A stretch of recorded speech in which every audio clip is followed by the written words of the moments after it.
저는 온리 몰입합니다.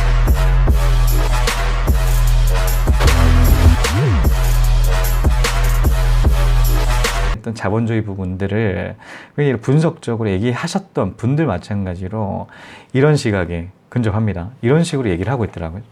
사실 이걸 읽고 굉장히 충격적이었다라고 말씀드릴 수가 있어요. 앞서도 말씀드렸듯이 월급은 우리가 사실 일을 하기 때문에 대가라는 것은 알지만 노동력이라는 그 단어를 쓰면서 그리고 노동력을 재생산한다라는 그 디테일하게 들어가면 갈수록 참 좀 막막하다고 해야 될까요? 이 기계가 된다라는 그 느낌을 받았다라고 설명드릴 수 있을까? 아무튼 그런 느낌을 받았어요. 좀 썩 좋지는 않더라고요.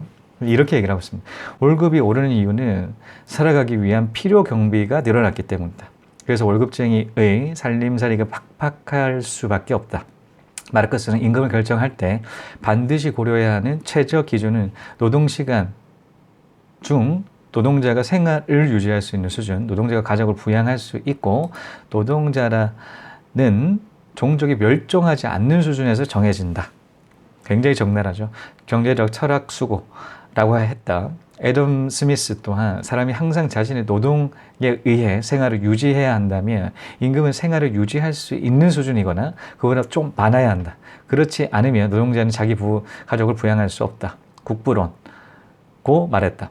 모든 사람의 임금은 나이도 아니고 사회 경력도 아니라 살아가기 위해 필요한 최저한의 수준으로 정해진다는 것이다. 좀 어떤 생각이 좀 드시는지 모르겠습니다. 이 글을 읽고 저는 자본론에 관련된 글을 읽으면 읽을수록 굉장히 와닿는 바가 많았습니다. 사실 자본주의 관련된 책을 읽었었던 때는 31살 때였어요. 그때까지만 하더라도 우리가 살고 있는 곳은 자본주의라는 것은 알고 있죠. 당연하게 현대사회, 자본주의 그 사회라는 것은 알고 있는데 이 디테일하게 그 자본주의에 대해서 알려고는 그렇게 노력을 하지는 않았었어요. 그런데 자본주의에 대해서 알면 알수록 이때까지 생각지도 못했던 그 개념들이 나오더라고요. 이 자본론이라는 한 3권에 해당되는 정말 두껍거든요. 저도 읽다가 그렇게 읽지는 못했는데 한 3개월 정도 걸린다는 그 책이 있어요. 두께만은 하더라도 한 권 읽는데 3개월 걸린다는 얼마나 두꺼운지 예상을 하실 수가 있을 것 같습니다. 그 책에서도 읽지는 못했지만 그 책을 요약했던 다른 책들을 읽었는데요.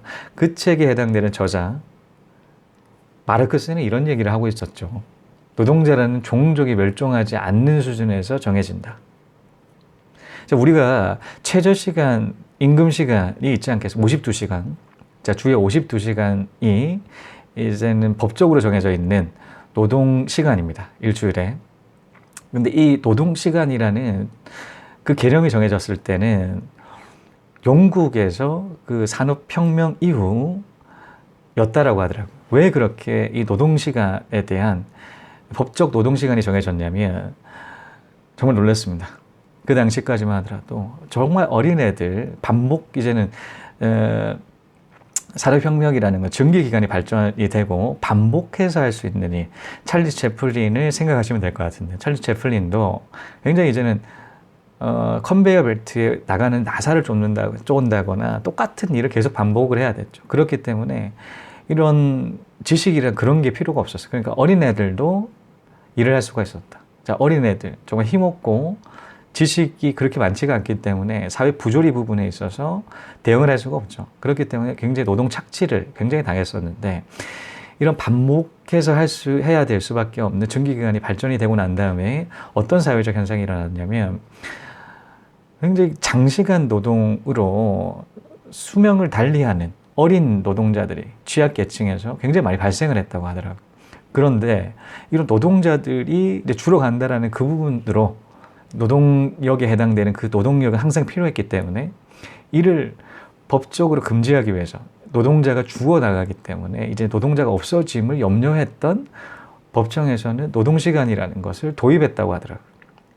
자, 여기서도 마찬가지. 자본주의. 자, 그런 이면을 가지고 있습니다. 굉장히 자본주의라고 하기에는 자유분방하고 이제 노력에 따라서 대가를 받는다라는 그런 취지는 굉장히 좋지만 최초에 발생을 했던 자본주의 사회는 그렇지는 않았다라는 거죠. 그러니까 이런 과정들을 거쳐왔기 때문에 지금의 현대 사회가 있는 것 같습니다. 자, 여기서도 마찬가지로 노동자는 종족이 멸종하지 않는 수준에서 정해진다라고 얘기를 하고 있습니다. 참 월급제이지만 자 그런 이유 때문에 사실 더더욱더 이 자본주의 알면 할수록 이 재테크에 집중을 하는 게 아닌가라는 생각이 드는데요.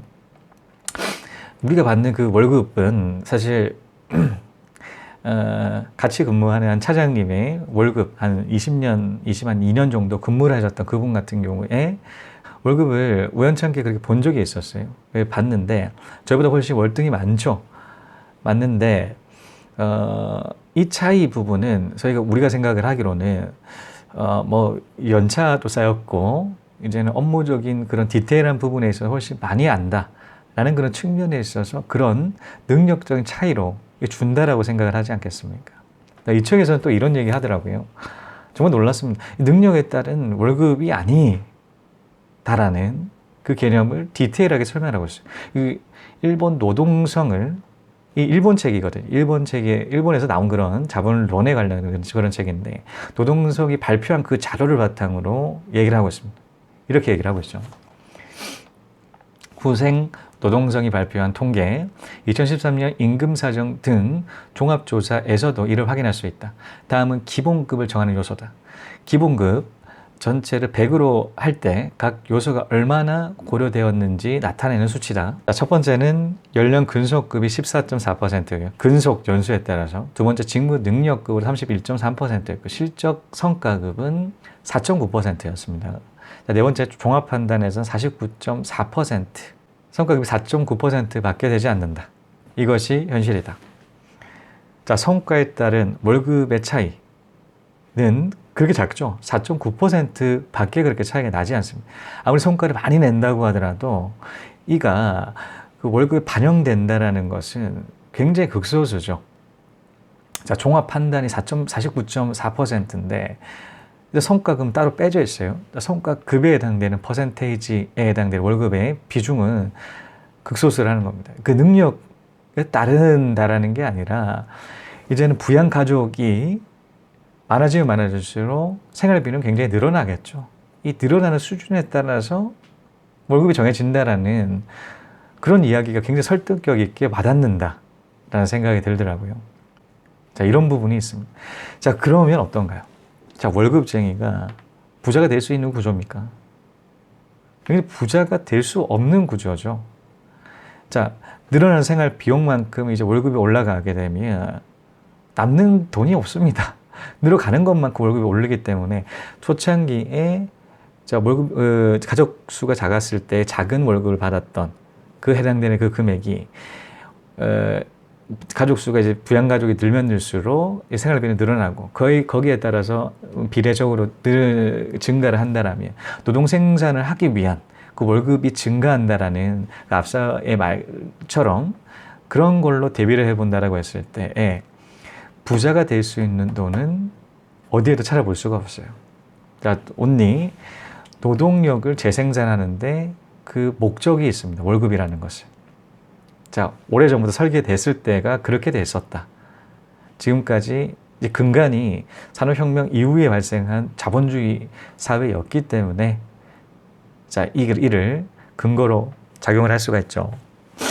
그렇기 때문에 우리는 부자가 될 수가 없습니다. 하지만 이렇게 부자가 될 수 없다라는 측면도 있겠지만 부자가 될 수 있는 다른 방법이 있습니다. 자, 그것은 절제적으로 소비를 절제를 하고요. 전략을 하고 신용카드 사용을 하지 않고 모으고 투자를 하는 그 방법이 있겠죠.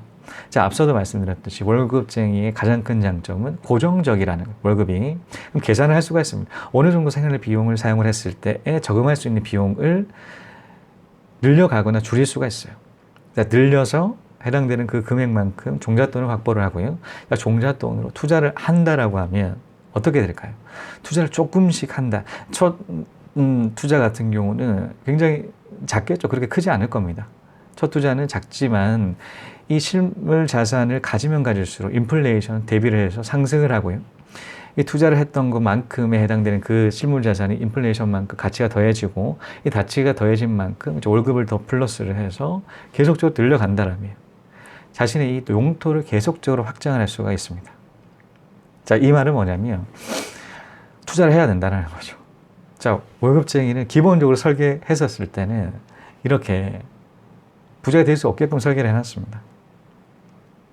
안타깝지만 그렇습니다. 여러분들도 월급 대비를 해서 생활을 한다고 했을 때 많은 돈이 남나요? 자, 부자가 될 만큼 많이 주나요? 극소수로 많이 주는 그런 직장들은 있죠. 있는데 대다수의 사람들은 그렇게 받지를 못합니다. 그래서 더더욱더 현명한 그런 전략들이 필요한 시점이죠. 자, 이렇게 투자를 하지 않는다라고 했을 때는 부자가 될 수가 없습니다. 하지만 투자를 한다라고 하게 되면 자신의 조그마한 그 용토가 만들어지겠죠. 자, 용토를 조금씩 더 확장을 한다라고 했을 때는 계속 늘려간 만큼 자신의 용토를 늘려갈 수가 있습니다. 여러분이 선택하셔야 돼요. 여러분이 선택하셔야 됩니다. 어떤 선택을 해야 될지에 대해서는 이 강의를 보고 스스로 선택하셨으면 좋겠어요. 뭐가 맞다. 사실 월급이 신성하다라고 생각하시는 분도 많으시죠. 물론 신성을 하지만서도 이런 전략적인 그 신성한 그 월급만 그렇게 고려를 하느냐 아니면 월급에 해당되는 그 부분을 현명하게 투자를 하느냐는 전적으로 듣는 사람의 몫이겠죠. 한번 이를 염두에 두시는 시간 한번 가지셨으면 좋겠습니다.